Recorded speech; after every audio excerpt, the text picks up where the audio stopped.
Bonsoir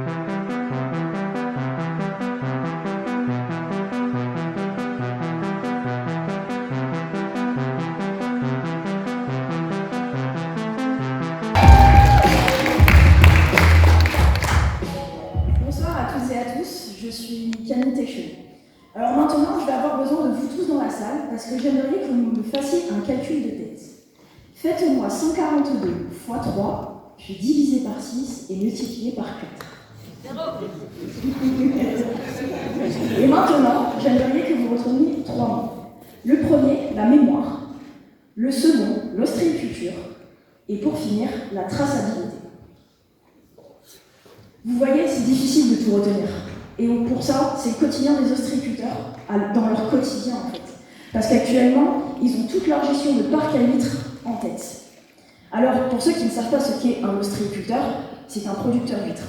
Et quand je vous parle de parc à huîtres, imaginez-vous des caisses qui sont remplies de bébés d'huîtres, qu'on appelle des naissins dans notre jargon d'ostréiculteur, et qui sont mises dans la mer pour que ça puisse devenir des huîtres adultes.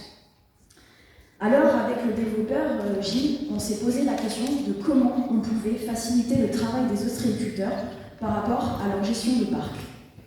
Alors, la solution, c'est Abord.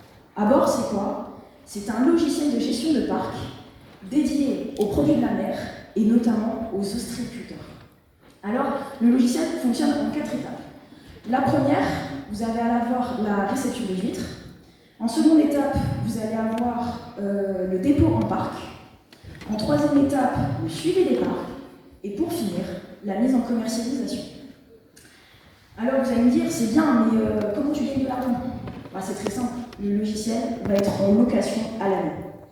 Il faut savoir que le logiciel est mis en commercialisation depuis 2 semaines, mais on le lance officiellement ce soir avec vous.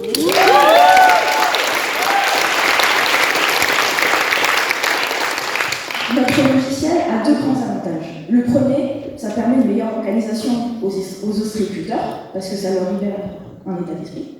Donc ils ont le temps de penser à autre chose. Et puis deuxièmement, une meilleure confiance-qualité du consommateur. Pourquoi je vous dis ça? Parce que c'est surtout au niveau de la traçabilité sanitaire. S'il y a un problème avec un client, avec sa nourriture et huîtres, l'ostréiculteur peut sortir une fiche sanitaire. Alors, la traçabilité sanitaire, c'est quoi? C'est comme vous, votre carte d'identité. C'est très simple. On va savoir d'où est née l'huître et toutes les étapes intermédiaires jusqu'à sa mise en commercialisation. C'est quand même quelque chose de très important parce qu'aujourd'hui on ne peut pas vendre de produits ostréicoles, de produits que ce soit dans la conchyliculture ou la mythiculture, sans avoir une fiche sanitaire. Alors, vous allez me dire, mais pourquoi tu as développé ce projet? C'est très simple. Un soir, mon papa il est venu me voir et il me dit est-ce que ça t'intéresserait de développer notre futur projet qui est la suite de ton projet de l'année dernière qui était sur l'étiquetage sanitaire 2.0? Je lui dis ok, mais parle-moi un peu plus quand même, parce que tu me dis ça de but en blanc, mais moi je ne sais pas en quoi ça consiste. Et il m'a parlé justement de développer ce projet de logiciel ostréicole sur la gestion de parcs à huîtres. Alors pourquoi j'étais tentée de le faire? Pour la simple et bonne raison, c'est que derrière j'ai vu une opportunité d'avoir plus d'expérience professionnelle, mais aussi de me challenger, que ce soit sur le côté marketing, commercial, technique et humain. Et honnêtement, ça a été aussi un challenge personnel de monter devant vous ce soir, parce que c'est pas simple et tout le monde ne peut pas le faire.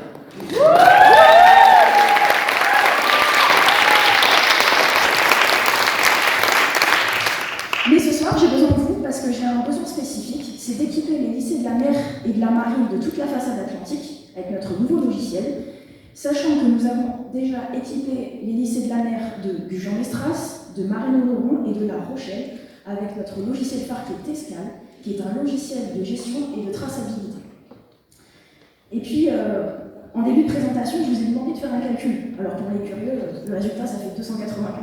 Parce que vous imaginez bien que je ne vais pas vous faire un calcul sans avoir calculé derrière. Et puis, je vais finir cette présentation sur une citation d'un homme célèbre, qui est Winston Churchill, et il disait « Agissez comme s'il était impossible d'échouer. » Alors, sur ce projet, j'ai agi comme s'il était impossible que j'échoue.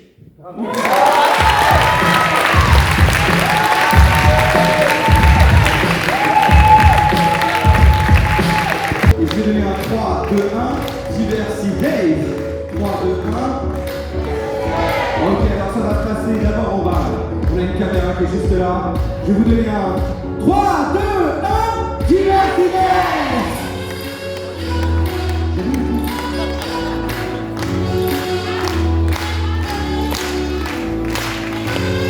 Je vous demande de vous lever et d'applaudir les talents de Bordeaux.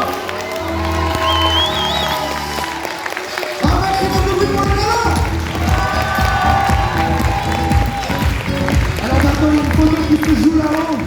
Alors je vais vous donner un 3, 2, 1. Et le public, je veux vous voir aussi crier Diversity Days. Ça donne 3, 2, 1. Diversity Days. Bonne soirée à tous. Merci pour votre soutien. Je vous applaudir. J'entends rien. J'entends rien. Merci au public. Du bruit pour le public. Bravo à tous. Un dernier mot. Chaque événement doit être rendu accessible. Ce n'est plus un devoir, c'est une obligation. Merci aux équipes de la LSF. Merci au théâtre qui a rendu aussi le lieu accessible pour toutes les personnes PNR. Ça doit plus être une option à la veille de Paris 2024, des jeux. Il faut que tous nos lieux deviennent accessibles pour qui veut voir des matchs, qui veut voir des spectacles, qui veut suivre les événements. Merci la team LSF, vous êtes au top.